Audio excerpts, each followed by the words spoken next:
Bienvenue à nouveau. Nous sommes rejoints aujourd'hui par Gilbert Doctorow, historien, analyste des affaires internationales et auteur de War Diaries, The Russia-Ukraine War. Merci d'être avec nous. Il y a beaucoup d'évolutions intéressantes. Il semble que les Américains aient relancé la voie diplomatique.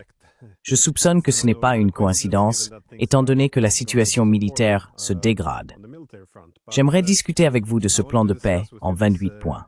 Il n'est pas très précis. Une grande partie semble encore sujette à interprétation, et il semble qu'il puisse exister différentes versions qui ont été divulguées ou envoyées aux divers participants.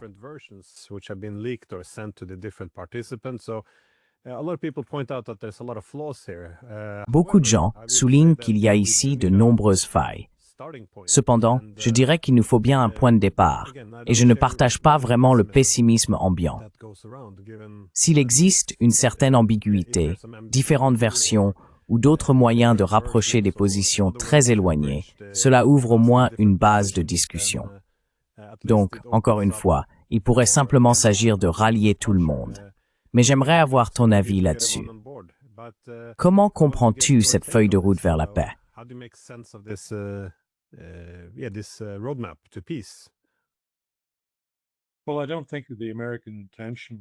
Eh bien, je ne pense pas que l'intention américaine ait été de rallier tout le monde. L'Europe est clairement à l'écart et le calendrier est dicté par bien plus que des considérations militaires. J'écoutais hier une interview de Jacques Beau, et à juste titre, puisque c'est son domaine d'expertise, il insiste sur la situation militaire qui est critique. L'armée ukrainienne subit des défaites indéniables qui modifient toute estimation de l'évolution de la guerre.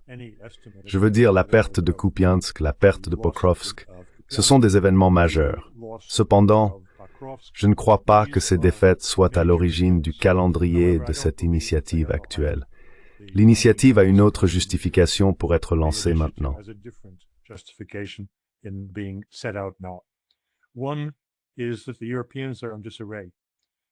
Premièrement, les Européens sont en désordre et n'ont pas les moyens financiers, à eux seuls, de continuer à fournir une aide essentielle à l'Ukraine l'année prochaine. Pour eux, la réunion sera, je crois que c'est le 15 ou le 19 décembre. Je ne me souviens plus exactement de la date de la prochaine réunion du Conseil européen, mais il s'agit de la rencontre des chefs d'État et de gouvernement des 27 États membres de l'Union européenne. Il y a un mois, ou il y a plusieurs semaines, lors de leur dernière réunion de ce type, ils ont entendu le veto de Bart de Wever, le Premier ministre de la Belgique, au plan de la Commission européenne visant essentiellement à confisquer les 180 milliards d'euros d'actifs européens détenus chez Euroclear et à ouvrir la voie à un prêt de 145 milliards d'euros à l'Ukraine, sur la base de l'idée qu'il s'agirait d'une avance sur les réparations qu'ils recevraient de la Russie, ce que nous savons tous qu'ils ne recevront jamais.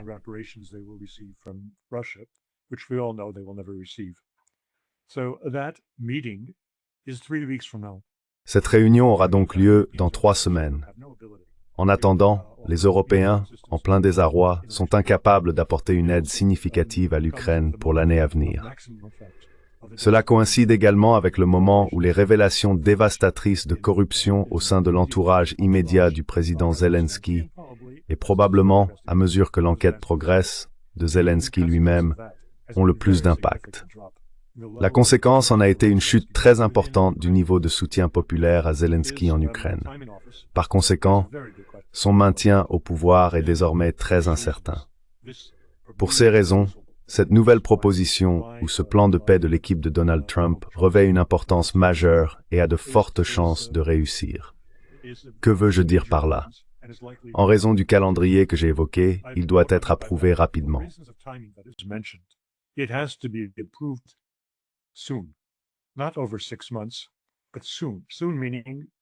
Pas dans 6 mois, mais bientôt, c'est-à-dire à la date donnée par M. Trump, d'ici Thanksgiving, le 24 de ce mois. Et une pression maximale a été exercée sur Zelensky.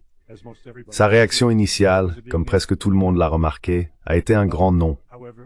Cependant, d'après ses déclarations ultérieures, il l'a accepté, pas pleinement, mais il a fait un aveu public à la télévision devant la nation ukrainienne, affirmant que l'Ukraine subit une très forte pression de la part de son principal allié et soutien, les États-Unis.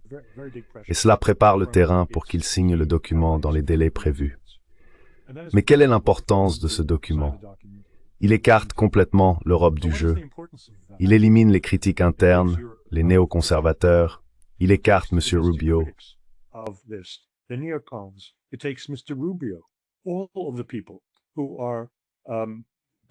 Toutes les personnes qui ont trahi Donald Trump sont désormais écartées.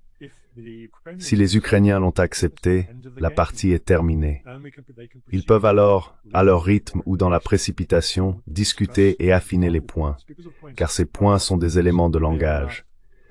Ce ne sont pas des dispositions d'un accord qui mettra fin à la guerre et remodèlera l'Europe. Mais ils indiquent une direction, et ces orientations contiennent des éléments très intéressants, y compris tous ceux que mes pairs s'empressent de souligner. La nature de M. Trump en tant qu'homme d'affaires, celle de M. Witkoff en tant que nouveau venu dans le domaine des relations internationales, l'incompétence de l'administration Trump, tout ce que mes pairs répètent, et répètent très bruyamment.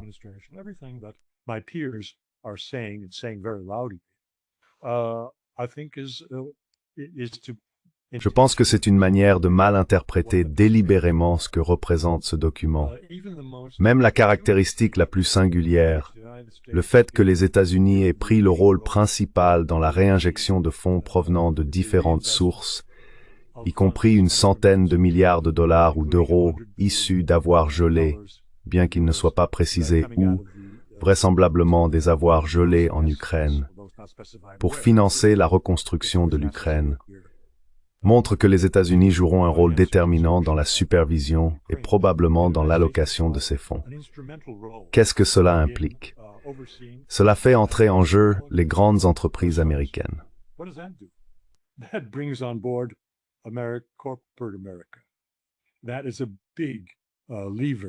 C'est un levier important que M. Trump devra utiliser contre tous ses détracteurs nationaux, car qui va obtenir une bonne part des contrats pour la reconstruction de l'Ukraine? Il est clair que dans ce cadre, il y aura des entreprises américaines. Il y a même l'impertinence d'affirmer que l'Europe investira également 100 milliards d'euros dans la reconstruction, laquelle sera supervisée par les États-Unis, les bénéfices revenant aux États-Unis. C'est une approche provocante envers l'Europe, mais elle est justifiée par les faits fondamentaux concernant la position de chacun et les déclarations faites à propos de ce plan. Dès le départ, les premiers mots sur Euronews hier matin étaient un rejet du plan, car il s'agit essentiellement d'une capitulation de l'Ukraine aux conditions russes.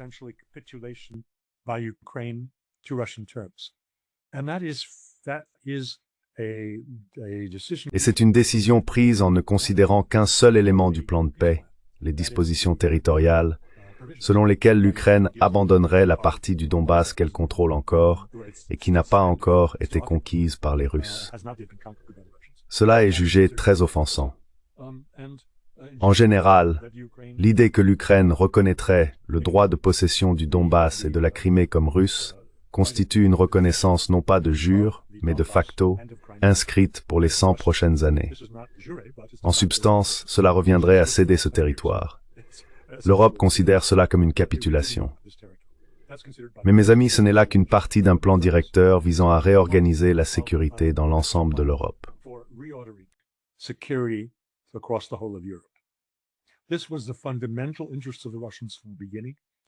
C'était l'intérêt fondamental des Russes depuis le début.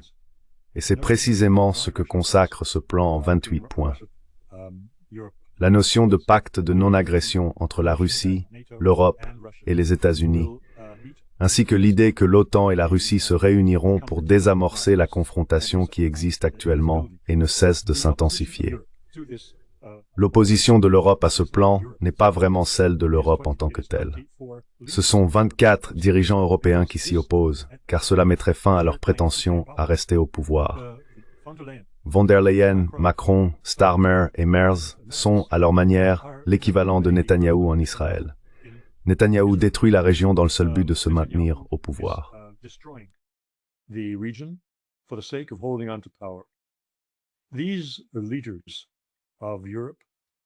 Ces dirigeants européens sont prêts à détruire l'Europe afin de conserver le pouvoir.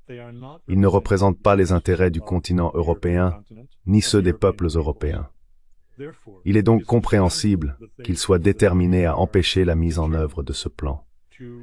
Mais je crois que si M. Trump réussit, et il tient, pour ainsi dire, un revolver sur la tempe de Zelensky, alors il réussira, et les dirigeants européens seront vaincus, tandis que les peuples européens seront victorieux, car ces dirigeants actuels seront balayés du pouvoir.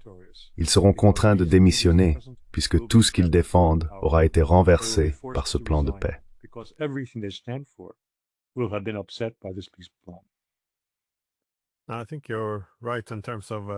Je pense que tu as raison au sujet du capital politique personnel qu'ils ont investi là-dedans au fil des années. À ce stade, on ne peut vraiment plus nier que le plus grand ennemi de l'Ukraine est devenu ceux qui ont prétendu la soutenir tout ce temps. Ceux qui ont évité toute issue pacifique et n'ont cessé d'escalader la situation au détriment de l'avenir de l'Ukraine. Mais il ne faut pas s'étonner que Trump cherche à neutraliser les dirigeants européens de cette manière. Je veux dire, ces derniers mois, il a dit qu'il pensait que l'UNO member était pire que la Chine. Il sait aussi que de nombreux dirigeants européens ont ouvertement soutenu Biden, au point d'interférer dans l'élection, les Britanniques compris.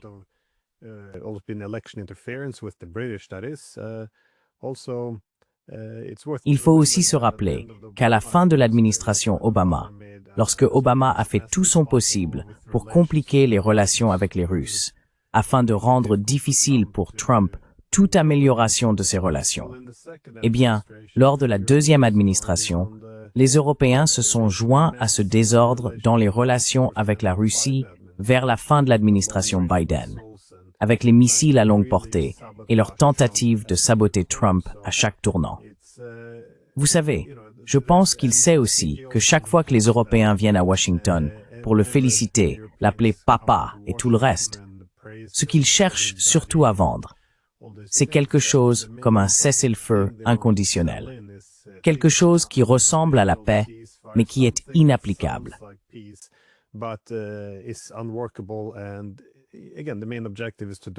Et encore une fois, l'objectif principal est de diriger la fureur et la pression de Trump vers les Russes. Donc cela ne devrait pas, je suppose, être une grande surprise que, eh bien, si vous avez raison, le but serait alors de mettre les Européens de côté. Vous avez probablement vu ce discours d'environ 10 minutes de Zelensky devant un fond vert, avec une journée gris foncé derrière lui. Je suppose que ça correspondait aussi au message. Il faisait valoir que les Ukrainiens sont faits d'acier, mais que même le métal le plus solide finit par se briser sous une pression suffisante. Ce n'était donc pas un discours de victoire.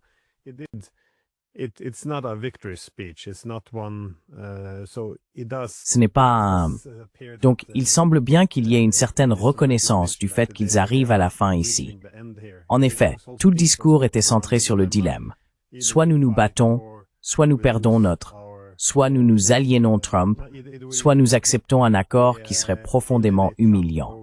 Donc, par définition, c'est un dilemme sans bonne issue.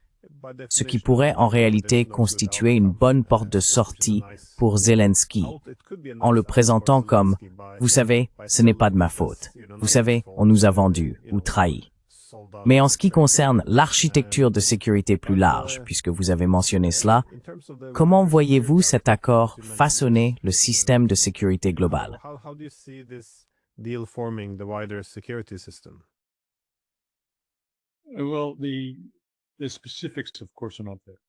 Eh bien, les détails, bien sûr, ne sont pas là. Le message porte sur les lignes de communication et sur une démarche visant à détendre les tensions à travers l'Europe. Les conséquences sont claires. Une forte diminution du rôle de l'OTAN dans la sécurité européenne. C'est assez évident. J'ai réfléchi à la réaction russe, car cette question a été soulevée. Poutine a fait une déclaration en réponse à une question de Matvienko, la présidente du Conseil de la Fédération, qu'il a évoquée au début de la réunion virtuelle hebdomadaire du Conseil de sécurité russe hier. Elle lui a demandé de commenter le plan de paix, et il l'a fait. Les Russes sont restés évasifs. Russians have been non-committal. Mr. Putin was generally predisposed. M. Poutine était globalement enclin à soutenir le plan, mais il ne montre pas ses intentions, car s'il en disait du bien, cela donnerait simplement aux Européens une raison supplémentaire de crier que c'est essentiellement un plan russe. Et s'il en disait du mal, il nourrirait l'opposition intérieure à toute solution qui ne serait pas une victoire totale. À cet égard, je voudrais attirer l'attention sur mes pairs, dont certains se sont déjà exprimés dans des interviews hier, et je ne suis nullement surpris qu'ils rejettent ce plan, car il représente les positions maximalistes, ultranationalistes et ultra-orthodoxes des marges du Kremlin.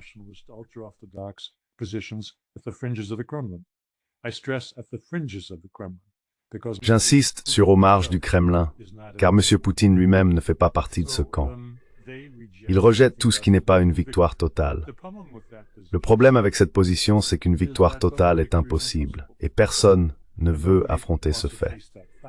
Nous avons traversé presque 4 ans de guerre, et chaque fois qu'une victoire russe semblait se profiler, un nouveau niveau d'escalade apparaissait.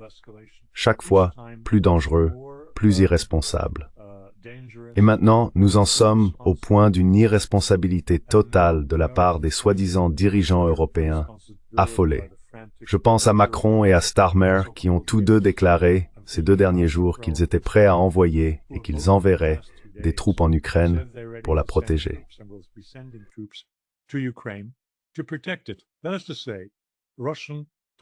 Autrement dit, une victoire totale de la Russie est impossible. La seule chose possible, c'est une guerre européenne totale.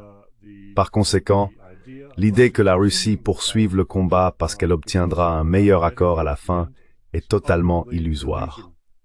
Je regrette simplement que mes pairs s'y accrochent avec autant d'obstination, uniquement parce qu'ils détestent Trump. Ils refusent de reconnaître que cet homme pourrait faire quelque chose de bien dans ce monde.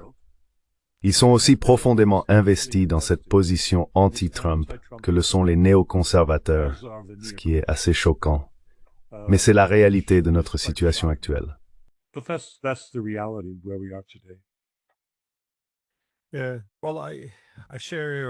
Eh bien, je partage votre pessimisme quant à la possibilité que la Russie cherche une victoire totale, car cela oublie qu'elle a déjà gagné la guerre. C'est tout à fait juste. Mais elle doit aussi remporter la paix ensuite. Et je pense qu'une victoire, sans que les Ukrainiens n'acceptent la défaite, ne peut se présenter que de 2 manières. Soit la Russie devra aller jusqu'au bout et prendre toute l'Ukraine, ce qui serait un véritable cauchemar, car elle ne veut pas s'aventurer dans les régions occidentales de l'Ukraine où personne ne l'accueillerait. Cela se transformerait en bourbier. Ou bien elle pourrait simplement s'étendre, aller jusqu'à Odessa, reprendre les territoires historiquement russes. Mais alors, elle laisserait les régions occidentales de l'Ukraine.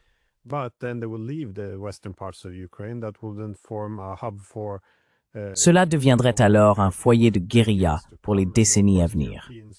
Et bien sûr, les Européens feraient tout ce qu'ils peuvent pour le soutenir.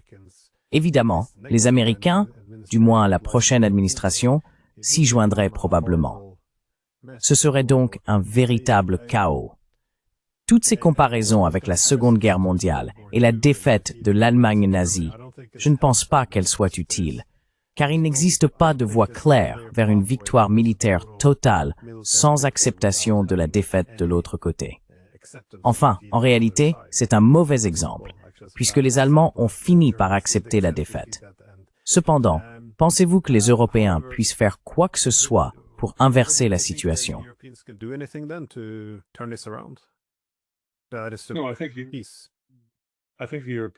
Je pense que la cause européenne, telle que définie par la direction actuelle de l'Europe, est sans espoir. Les solutions proposées par M. Trump sont bien sûr très insultantes pour New York. Mais je pense qu'il prépare la voie à un changement de régime en Europe occidentale. Si ce plan avance, si la paix est établie, et cela pourrait arriver très rapidement, il suffit de regarder le calendrier. Les dispositions prévoient un cessez-le-feu immédiatement après la signature de ce plan et le début du retrait des Ukrainiens des zones qu'ils occupent encore dans le Donetsk et le Donbass, et évidemment le retrait des Russes des oblasts non liés à la Nouvelle-Ossétie, c'est-à-dire les deux oblasts du Donbass, plus Zaporizhia et Kherson. Ils seraient également tenus de se retirer de Kharkiv. S'ils viennent juste de prendre Kupiansk, ils devraient aussi s'en retirer, ainsi que de Dnipropetrovsk.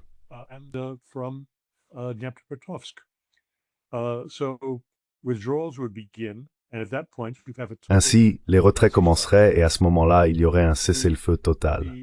L'autre élément, c'est que cela est remarquablement civilisé de la part des Américains.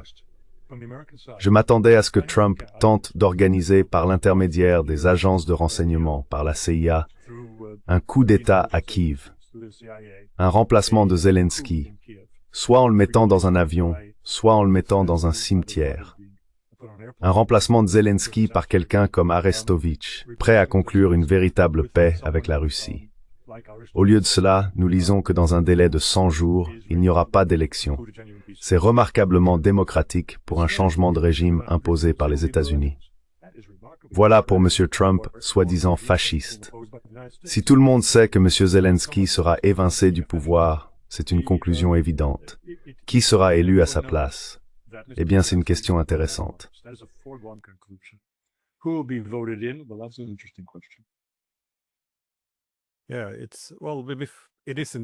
Oui, eh bien, c'est en effet très rapide. Toute cette affaire pourrait se dérouler rapidement. Je veux dire, elle pourrait bien sûr aussi s'éterniser. Il ne faut pas le considérer comme acquis. Mais je pense que la manière dont cela a été conçu, en donnant essentiellement un préavis d'1 semaine pour l'accepter, est assez rapide. Tout à l'heure, tu as mentionné que Thanksgiving tombait le 24. En réalité, c'est le jeudi 27. Désolé, enfin, des détails. Cependant, il semble que si Trump reconnaît que la raison pour laquelle ils ont eu ces conflits avec la Russie réside dans cette architecture de sécurité d'après-guerre froide qui crée une Europe sans la Russie. Encore une fois, cela était lié au modèle hégémonique et unipolaire.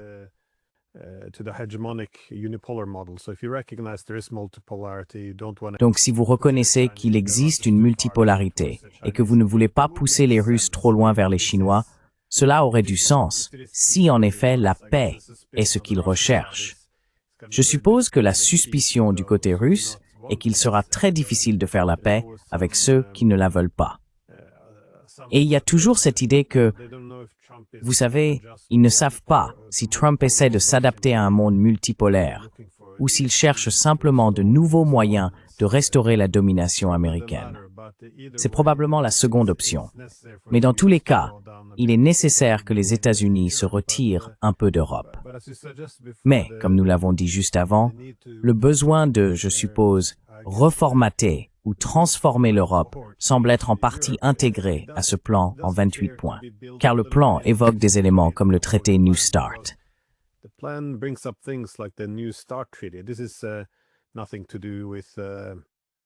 Cela n'a rien à voir avec le conflit.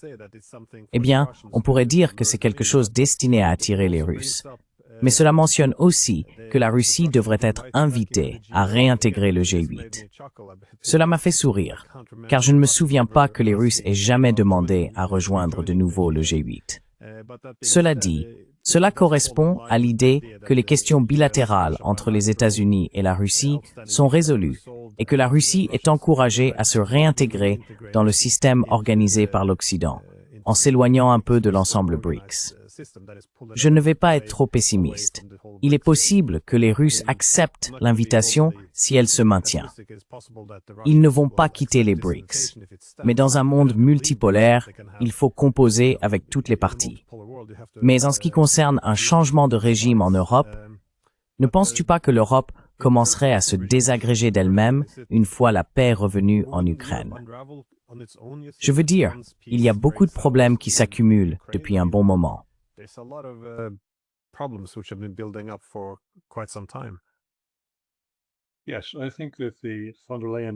Oui, je pense que la direction de Thunderland va s'effondrer. Je pense qu'il y aura un nouveau vote de confiance et qu'il le perdra.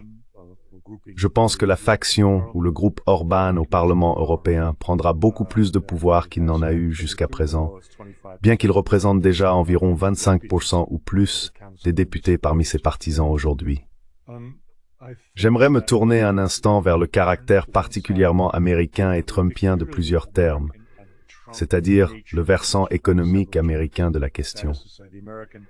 Comme je l'ai dit, je pense que Trump a l'intention de créer un soutien dans la société civile aux États-Unis pour ce qu'il entreprend en obtenant l'appui du monde des affaires.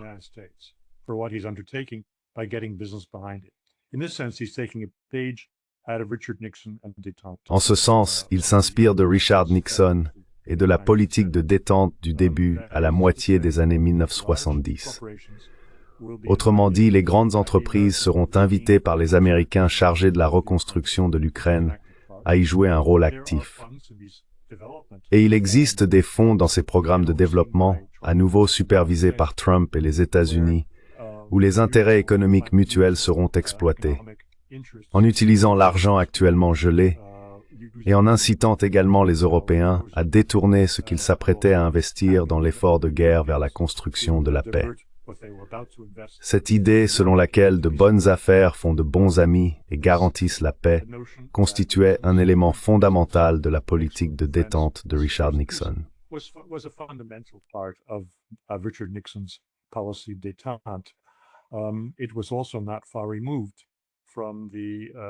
Ce n'était pas non plus très éloigné du Parti social-démocrate, le parti de Willy Brandt, et de son approche de la détente avec l'Union soviétique. Il y a donc une continuité ici. M. Trump reprend des thèmes du Parti républicain, y compris ceux de Ronald Reagan sur la limitation des armes nucléaires, ou du moins sur leur encadrement. Il existe donc une continuité dans certains éléments de ce plan par rapport aux administrations précédentes. Et c'est un changement majeur par rapport à ce que nous avons vu au cours des 30 dernières années d'hégémonie mondiale américaine. Quant au G8, bien sûr, les Russes n'en veulent pas.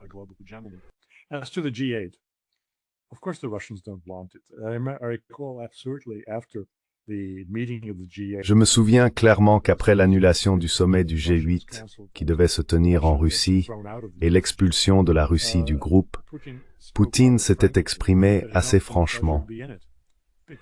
Il avait dit que ce n'avait pas été un grand plaisir d'en faire partie, car il était généralement invité seulement après le début des discussions, lorsque les 7 autres s'étaient déjà mis d'accord entre eux. On lui remettait alors leur déclaration commune, qui condamnait habituellement la Russie. Je pense que la situation actuelle est un peu différente. Il n'est pas seulement important pour Trump de réintégrer la Russie dans les structures de gouvernance mondiale dominées par les États-Unis et l'Occident, mais c'est aussi une manière de maintenir un dialogue permanent avec la Russie. Et dans un nouveau G8, la Russie ne serait pas isolée. C'est assez clair.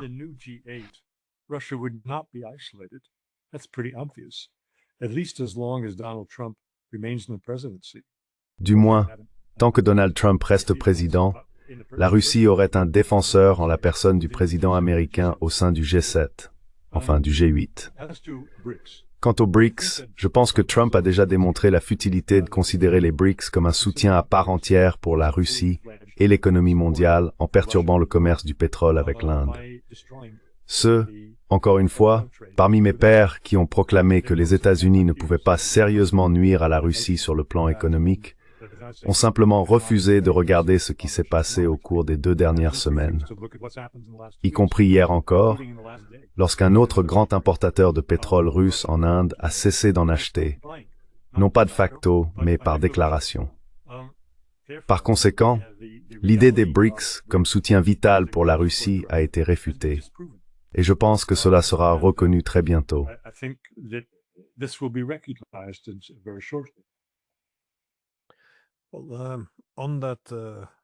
Eh bien, concernant ce format du G8, consistant simplement à exercer des pressions, tout le monde faisant pression sur Poutine, c'est un schéma courant, non seulement dans l'Union européenne, mais aussi au sein de l'OTAN, vous savez, le Conseil OTAN-Russie. Les Russes se sont toujours plaints au fil des années de la même chose, que les pays de l'OTAN parvenaient à une position commune avant de les rencontrer.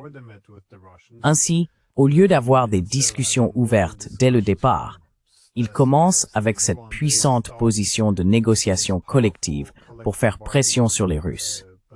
Et même si les Russes parvenaient à résister à la pression de tous ceux qui adoptent la même position contre eux, il n'y aurait aucune possibilité de changement.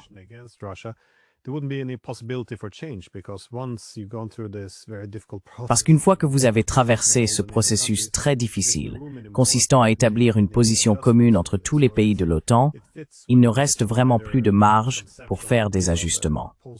Cela s'inscrit donc dans cette idée conceptuelle plus large de la diplomatie d'après-guerre froide.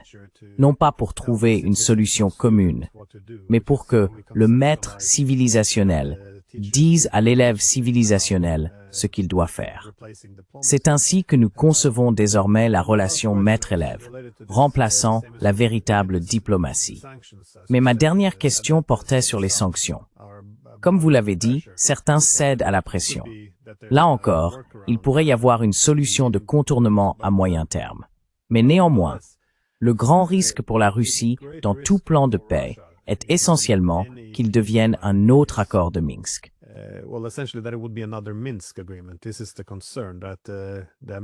C'est là toute la préoccupation. Que les Américains cherchent simplement à se regrouper, à façonner le champ de bataille d'une manière plus favorable, puis à relancer le conflit pour tout recommencer. C'est pourquoi il est important, bien sûr, que la Russie s'assure que le territoire soit sécurisé, que la taille de l'armée ukrainienne soit réduite. Toutes ces mesures qui peuvent diminuer les chances que l'Ukraine soit de nouveau activée comme puissance supplétive. Mais, comme vous l'avez suggéré, si les Américains veulent réellement la paix, c'est ce qu'ils visent. Comment expliquez-vous alors les sanctions contre la Russie? Car même hier, Trump soulignait que la Russie devait s'attendre à des sanctions très sévères. Dans quelle mesure cherche-t-il simplement à geler les lignes de front et, je suppose, à relancer le conflit dans une zone où il bénéficie d'un avantage plus compétitif?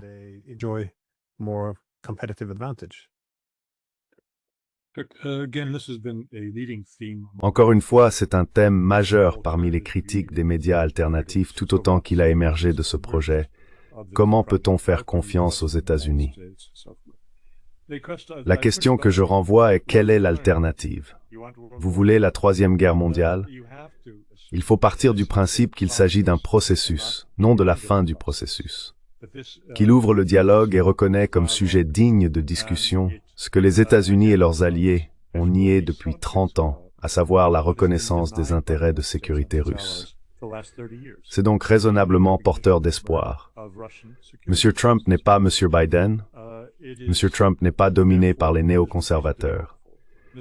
Et je pense que dans les jours ou semaines à venir, il y aura des changements au sein de l'administration. Je ne vois pas comment Rubio pourrait rester secrétaire d'État. On m'a demandé, ah oui, quel a été le rôle du département d'État dans tout cela? Zéro.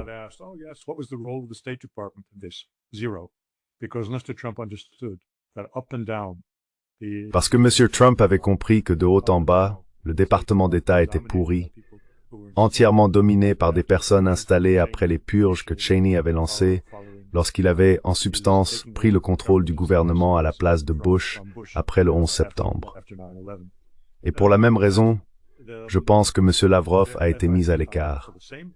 Les négociations sont probablement passées par Dmitriev sans la participation active de Lavrov. Ce qui explique pourquoi Zakharova a pu dire hier, la main sur le cœur, qu'il n'y était pour rien. Eh bien, il n'y était pour rien. Lavrov non plus. Mais Poutine et Dmitriev, certainement. Ainsi, cela a vraiment été négocié par des émissaires et non par les institutions bureaucratiques normales d'un côté ou de l'autre. Et je pense qu'il n'y a pas d'autre choix que d'essayer de faire en sorte que cela fonctionne et de veiller à ce que cela ne devienne pas un Minsk III.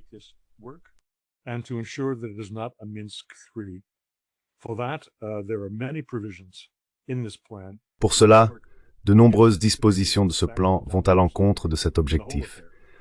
En particulier le fait que la personnalité dominante dans toute cette affaire, M. Donald Trump, n'est pas Hollande, n'est pas l'incarnation de Merkel, ni celle d'une Europe russophobe.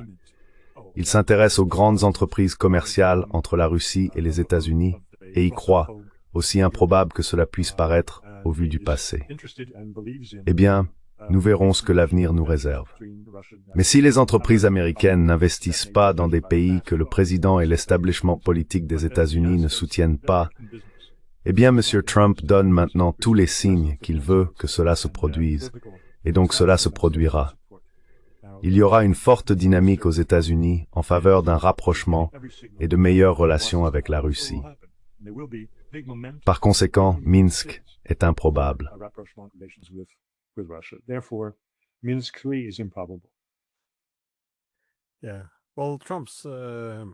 Oui. Eh bien, les rapports indiquent que Trump est prêt à exercer une forte pression sur l'Ukraine pour qu'elle accepte cela. Encore une fois, d'ici une semaine, en la privant non seulement d'armes et de logistique, mais aussi de renseignements. Je veux dire, on ne peut pas vraiment utiliser beaucoup de ces armes sans renseignements. Je pense qu'une grande partie de cela entraînera probablement, eh bien, la Crimée pourrait connaître des changements assez rapides. Donc je suis plutôt optimiste quant à l'ensemble du processus.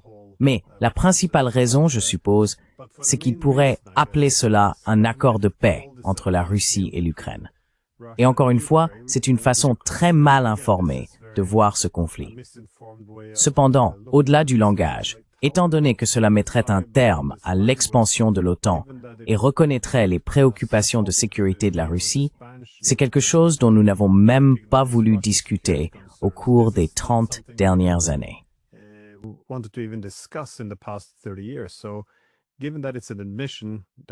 Donc, étant donné qu'il s'agit d'un aveu que l'architecture de sécurité développée, principalement celle organisée autour de l'OTAN depuis 30 ans, présente des failles et que c'est une source du conflit, c'est énorme. Parce que c'est bien là la source de la guerre. Une architecture de sécurité pan-européenne qui s'est effondrée. Elle reposait sur l'idée que la Russie deviendrait de plus en plus faible. C'est pour cela que nous avons adopté ce modèle au début ou au milieu des années 1990. Or, la réalité a changé, donc les institutions et l'architecture doivent évoluer. Le fait de ne pas l'avoir fait a conduit à la guerre. Et maintenant, cet accord semble reconnaître cela et aller dans une certaine direction pour y remédier. Donc, pour les Russes qui appellent à s'attaquer aux causes profondes, je serais réticent à rejeter cet accord comme une simple manœuvre, peut-être pour tromper les Russes. Avant de partir, avez-vous une dernière réflexion?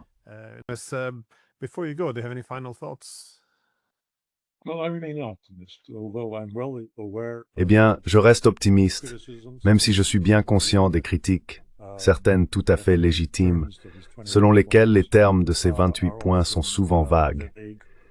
Mais cela n'a rien de surprenant. C'est une orientation, une feuille de route. Ce n'est pas le document final et définitif qui doit encore être négocié par les parties. Mais ces négociations auront lieu pendant un cessez-le-feu. Le terrible massacre en cours cessera. Les Russes obtiendront ce qu'ils voulaient, à savoir l'ensemble du Donbass. Et c'est un bon début, bien meilleur que tout ce que nous avons vu jusqu'à présent.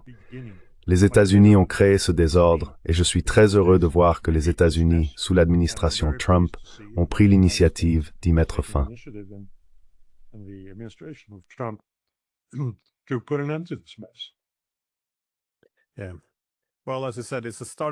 Eh bien, comme je l'ai dit, c'est une position de départ. Et je pense que c'est important, car l'idée que des fonds russes soient remis à l'Ukraine, je ne peux pas imaginer que ça passe un jour. Cependant, étant donné que les territoires les plus endommagés sont ceux actuellement sous contrôle russe, je peux imaginer que les Russes acceptent que ces fonds soient utilisés pour reconstruire les territoires qu'ils contrôlent aujourd'hui, et aussi d'inclure d'une manière ou d'une autre les Américains dans ce projet. Mais encore une fois, c'est un bon point de départ, et cela semble reconnaître les causes sous-jacentes. Donc je ne sais pas. Pour l'instant, je suis optimiste. En tout cas, merci beaucoup d'avoir consacré une partie de votre samedi à discuter avec nous. Merci encore. Très bien.